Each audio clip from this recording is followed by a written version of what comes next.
انسان از دنیای فانی دارد سپری می شود و این حدیث از زبان پرفصاحت و پربلاغت محبوب دلها، مشوق دلها، محب کبریا احمد مختار محمد عربی صلی الله علیه و سلم بیرون آمده است و فکر میکنیم که رحمت للعالمین، کافت للناس، رسول ثقلین محمد عربی صلی الله علیه و سلم در قید حیات است و لحظات قبل همین حدیث را ایراد فرموده است.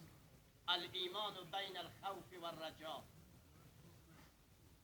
عزیزان دل، ایمان میفرماید بین دو چیز قرار دارد، بین خوف و ترس از خدای رؤوف و مهربان و بین امید از رحمت‌های واسعه و از رحمت‌های بیکران و بیپایان خدای رؤوف و مهربان می باشد و بس، چیزی دیگر نیست عزیزی دیگر. اگر انسان از خدا خوف نداشته باشد، ترس نداشته باشد و بر رحمت‌های واسعه خدا امیدوار نباشد، امکان نیست که در مرگ و میر برادر و خواهر شرکت بکنه. امکان نیست که از قال الله و قال رسول الله صلی الله علیه و سلم حد اکثر استفاده و کمال بهره برداری نماید. این ایمان است که من و شما را اینجا جمع کرده است. این ترس و خوف خدای است که من و شما را اینجا جمع کرده است. این امید از رحمت‌های بیکران و بیپایان خداست که من و شما را جمع کرده است. چیزی دیگر نیست عزیزی دین‌اخیر. لا یؤمن عبد حتی یحب لاخیه ما یحب لنفسه، صدق رسول الله صلی الله علیه و سلم. هیچ کدام از شما مؤمن حقیقی و مؤمن واقعی محبوب نمیشه. مؤمن حقیقی، مؤمن واقعی اونهایی هستند که اون چیزی که برای خود دوست می‌دارید برای برادر و خواهر مؤمن و مسلمان هم همون را دوست می‌دارید. هر کدامی از شما دوست می‌دارید که و هنگامی که مرگ و میر ما فرا رسید، مردم نجم حیثه گروه بسیج بشند و به نوع احسن در تشییع جنازه ما شرکت میکنند و به نوع احسن ما را به خانه ابدی و همیشگی بسپارند. هر کدام از من و شما این آرزو را داریم. از این لحاظ عزیزان دل، الایمان بین الخوف و الرجا، ایمان بین دو چیز قرار دارد: ترس از خدای رؤوف و مهربان، امید به رحمت‌های واسع خدای رؤوف و مهربان. بزرگترین مردان دنیا عزیزان دل از عبادت خویش ترس داشتند، از عبادت خویش خوف می بردند آیا قبول می شد یا نه. از دعوت و تبلیغ خویش هراس داشتند آیا خدا می پذیرد یا نه. از گام مسیر برداشتن به عمل خیر ترس داشتند آیا برای خدا هست، برای اعلای کلمت الله هست، برای احیای سنت سنیه حضرت رسول صلی الله علیه و سلم است، یا برای تظاهر، یا برای بیناندنی، یا برای خودنمایی. از آن جمله ماجرای بزین بنده آمد از شهید محراب، پرچمدار عدالت، فاتح روم و ایران، امیر المؤمنین فاروق اعظم رضی الله تعالی عنه. وقتی که عزیزان دل خورشید درخشان تابان اسلام، آفتاب رسالت و نبوت، حبیب کبریا، حسین اتقیا، مهین نازنین محجبین، بدر عالم محمد عربی صلی الله علیه و سلم دنیای فانی را ودا گفت و از این سراپرده نیستی به سراپرده هستی خرامید و ملت و عالم را در ازای خود نشیناند و همچون سایقه دلها را تکان داد. خلیفه دوم مؤمنین و مسلمین حضرت عمر رضی الله تعالی عنه به نزد رازدان محمد رسول الله صلی الله علیه و سلم حضرت حذیفه رضی الله تعالی عنه تشریف فرما شد. گفت حضرت حذیفه رضی الله تعالی عنه در ضمنی که شما پروانه شمع سوزان آن حضرت صلی الله علیه و سلم هستی، در ضمنی که شما جان نثار و جان فدای محمد رسول الله صلی الله علیه و سلم بودی، در ضمنی که شما عرضم به حضور شما تعلیم یافته مکتب خاتم الانبیا بودی و هستی، من شنیدم که سیره های و رازهای پنهانی را حضرت رسول صلی الله علیه و سلم برای شما مطرح می کرد.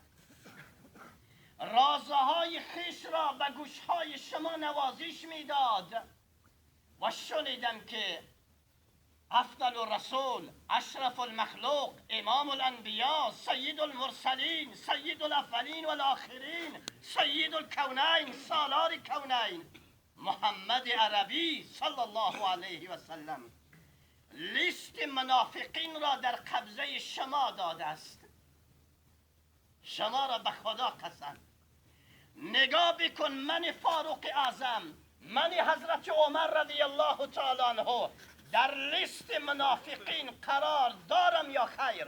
عزیزان دل، پنبه های غفلت را از گوشهایتان بردارید و با درد و با ویولا بالاخره یک لحظه بالاخره تفکر بکنید این حرف را چی کسی میگوید. فاروق اعظم، نگاه بکن، من در لیست منافقین قرار دارم یا خیر؟ عمر که عزیزان دل فاتح روم بود، فاتح ایتالیا بود، مردم ایتالیا بالاخره به بت پرستی، به هیکل پرستی می نازیدند و می بالیدند. این ابرقدرت جهانی توسط حضرت عمر رضی الله تعالی عنه فتح شد، پرچم اسلام به اعتزاز آمد، قانون و قوانین 100% اسلام احیا و زنده شد و مردم روم شرمنده بسم الله، شرمنده الحمدلله، شرمنده لا اله الا الله، شرمنده قرآن، شرمنده حدیث، شرمنده خدا و رسول خدا شدند توسط خدمات عمر رضی الله تعالی عنه. عمر که عزیزان دل شخصی بود که ابرقدرت دوم جهانی ایران که به آتش پرستی می نازیدند و می بالیدند، خدایشون آتش بود، گرد اطراف آتش دور می زدند، بالای آتش پریش می کردند، می گفتند که از شما خدای بزرگ در 7 کره زمین خدای دیگر نیست، چون تمام بالاخره اشیای دنیا را شما ذوب میکنه، خاکستر میکنه، از بین میبره. ما به توی خدا ایمان داریم، ما گرد و اطراف تو طواف میکنیم، ما بالای تو میپریم و از تو کمک و نصرت و یاری و مدد میجوییم. شما مشکل کشای ما هستی، شما حاجت روای ما هستی، شما ولی و کارساز دنیا و آخرت ما هستی. توسط خلیفه دوم مسلمین این ابرقدرت جهانی ایران فتح شد و پرچم اسلام به اعتزاز آمد. عزیزان دل، جوانان و نوجوانان، تا وقتی که دنیای فانی موجود هست، مردم ایتالیا و مردم ایران زمین تا قیام قیامت مدیون و قرضیدار خدمات خلیفه دوم مؤمنین و مسلمین حضرت عمر رضی الله تعالی عنه می باشند و بس.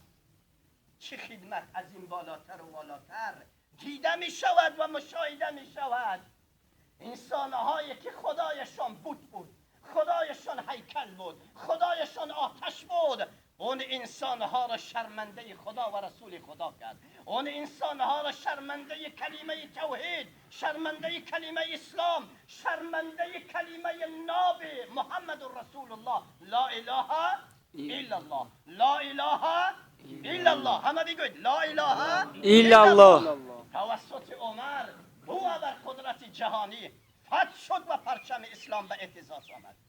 عمر عزیزان دل شخصی است که اولی قبلگاه اسلام و مسلمین بیت المقدس توسط ایشان فتح شد.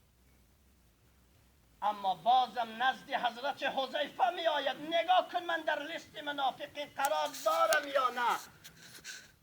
الایمان بین الخوف و الرجا، این را می گویند ایمان. نگفت که های حذیفه مواظب باش که من فاتح ایتالیا هستم، من فاتح ایران زمین هستم، من فاتح اولین قبلگاه اسلام و مسلمین بیت المقدس هستم. چقدر جوان، چقدر نوجوان، چقدر پیرمرد، چقدر پیرزال بالاخره توسط خدمات اونها کلمه گوی لا اله الا الله محمد رسول الله صلی الله علیه و سلم شدند. و چقدر غلامان و کنیزانی بودند که حالی نداشتند، احوالی نداشتند، توسط خدمات اونها آزاد شدند و اونها بنده خدا، بنده حقیقی و واقعی خدا قرار گرفتند. عمری که قرآن در رابطه با ایمانش دارد بشارت میدهد فإن آمنوا بمثل ما آمنتم به فقد اهتدوا. اگر مردمی بعد از صحابه کرام، مردمی بعد از بالاخره جان نثار و جان فدایان اسلام اگر ایمان داشته باشند مثل اون ایمانی که آمنتم خطاب است، مثل اون ایمانی که شماع ابوبکر، شماع عمر،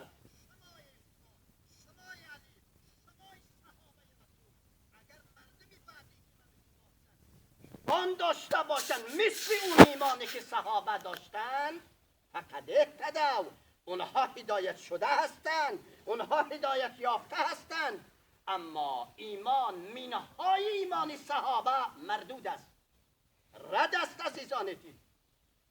عمری که خدای رؤوف و مهربان از ایشان در کلام پاکش قرآن عظیم و شان، کتاب انسان ساز، کتاب ایمان ساز، کتاب اسلام ساز دارد اظهار رضایت می کند. قرآنی که خدا می فرماید در ابتدای سوره، قرآن را خدا اینطور تعریف می کند ذالک الکتاب لا ریب فیه، قرآن کتاب من است، کتابی است که در اون شک و شبهات و تردیدی نیست، ذره گرد و غبار را نمیتواند احاطه کرد. میفرماید والسابقون الاولون من المهاجرین والانصار رضی الله والذین تبعوهم باحسان رضی الله عنهم و رضوا عنه. خدا میگوید در این آیه که من از عمر راضی هستم، من از صحابه راضی هستم. رضایت خدا چی است؟ و اعد لهم جنات تجری من تحتها الانهار خالدین فیها ابدا ذلك الفوز العظیم. این پیروزی بزرگ است که خدا برای عمر بشارت جنت میدهد، خدا برای ابوبکر بشارت جنت میدهد، خدا برای عثمان و علی و سایر تعلیم یافتگان مکتب خاتم الانبیا بشارت بهشت را اعلان فرموده است. عمر که محمد رسول الله معلم اول انسانیت و بشریت در حقش میفرماید لو کان بعدی نبی لکان عمر بن الخطاب رضی الله تعالی عنه. اگر بعد از من نبی می بود 100% حضرت عمر رضی الله تعالی عنه میشد. بشارت محبوب دلها در حق عمر نزد حضرت حذیفه آمد است. نگاه کن من در لیست منافقین قرار دارم یا خیر. و فتحی که بیت المقدس را کرد، فتحی که ایتالیا را کرد، فتحی که ایران زمین را کرد، ننازید و نبالید، به طاعت و عبادت خش مغرور نشد، فریفته نشد. نگاه کن من در لیست منافقین هستم یا نیستم. صحابه جلیل القدر تبسم کرد، لبخند شد و گفت ای عمر شما در لیست منافقین قرار ندارید، چون خدا میگوید رضی الله عنه و رضوا عنه، چون خدا میگوید فإن آمنوا بمثل ما آمنتم به فقد اهتدوا، چون محبوب دلها، معشوق دلها محمد رسول الله صلی الله علیه و سلم در وصف شما فرموده است عمر فی الجنه. عمر به محض که چشم از این جهان فانی می پوشد و رخت سفر از این خاکدان خاک فانی می بندد جایش جنت است. جایش قصر و قصور و آپارتمانی جنت هست. محمد رسول الله فرموده است لو کان بعدی نبی لکان عمر بن الخطاب. شما را بشارت داده است که بعد از من اگر خدا لایق و سزاوار پیامبری را میداد برای انسانیت و بشریت عمر میشد. شما در لیست منافقین قرار ندارید. این را عزیزان دل میگویند ایمان، این را میگویند ترس از خدا و خوف از خدا. از این لحاظ عزیزان دل من و شما باید به عبادت خویشم ننازیم و نبالیم، باید ترس داشته باشیم آیا خدا میپذیرد یا نه، آیا برای خدا هست یا برای بالاخره غیر الله، آیا خدا از این طاعت و عبادت ما خشنود شد یا ناراض شد. باید عزیزان دل ترس داشته باشیم. شخص در قوم بنی اسرائیل خلاصه میکنم عزیزان دل 500 سال خدای رؤوف و مهربان برایش عمر زرین عنایت کرد، طاعت، عبادات، بندگی و بردگی خدای رؤوف و مهربان را به دوش داشت. 500 سال در آخر دنیا را طلاق داد، مابینهما را طلاق داد، از بالاخره مکان امن و تسکین و سکون و آرامش به یک مکان کوهسار تشریف برد. بالای کوه رفت، بالای سرش آفتاب داغ، زیر پایش عزیزان دل ریگه ها و سنگ های داغ، اما اون وادی خشکسال بود، چشمه نبود، آبی نبود، درخت نبود، سبزی نبود. به شرافت طاعت و عبادت، به میمنت بندگی و بردگیش خدای رؤوف و مهربان چشمه را اونجا به وجود آورد. چشمه پرقدرت جوشیدن گرفت، توسط اون چشمه سبزی به وجود آمد، درخت به وجود آمد، سایه به وجود آمد. میگفت یا الله، یا رحمان، یا رحیم، یا ودود، یا ذا العرش العظیم. وقتی که تشنه میشد از آب زلال بالاخره میگرفت مینوشید، تخت میرفت زیر سایه درخت میخوابید. بعد از 500 سال قبل از اینکه سکرات مرگش فرا برسد مغرور شد به عبادت خویش، مغرور شد به طاعت خویش. عرض کرد فردا اگر من رخت سفر از این خاکدان خاکفانی بربستم به ملاقات خدا برم، واظم قصر و قصور و آپارتمان بیش میشم، از خدا و رسول خدا منتدار نیستم. من از عبادت خویش منتدار هستم. مرا طاعت من، عبادت من، بندگی من، بردگی من عظیم قصر و قصور و آپارتمان بیش میشد. حورالعین نصیب من میشد، از عبادت خودم خشنود هستم. دیدار خدا، لقای الله، ملاقات الله که بالاترین و والاترین نعمت اخروی است نصیب حال من میشد، من از عبادت خودم بالاخره راضی هستم، نه از خدا مینداد نه از رسول خدا. وقت 500 سال سپری شد، تکتاز دنیا حضرت عزرائیل علیه السلام و سراغش عزیزان دل حاضر شد، پنجه ملک الموت عظیم حلقوم شد، روحش را از ناخون پایش تکان داد و سینگاه و گلوگاه و پیک اجل را لبیک گفت، جان به جان آفرین تسلیم کرد.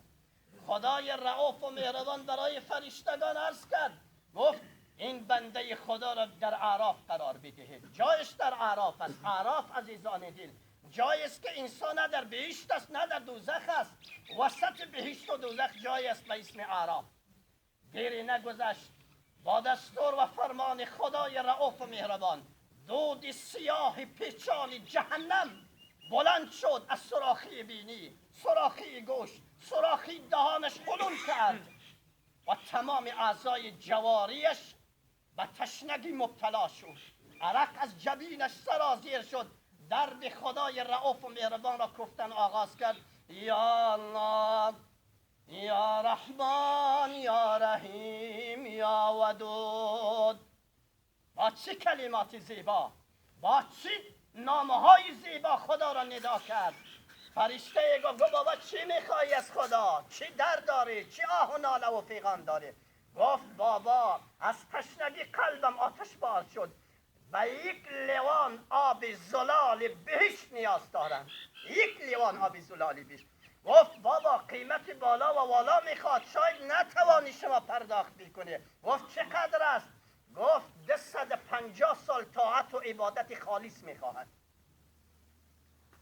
گفت بابا 500 سال خدا را عبادت کردم، 250 سال از عبادت من تر میکنید، بگیرید و یک لیوان آب زلال بهشت برای من تقدیم بکنید تا تشنگی من رفت بشد، برطرف بشد.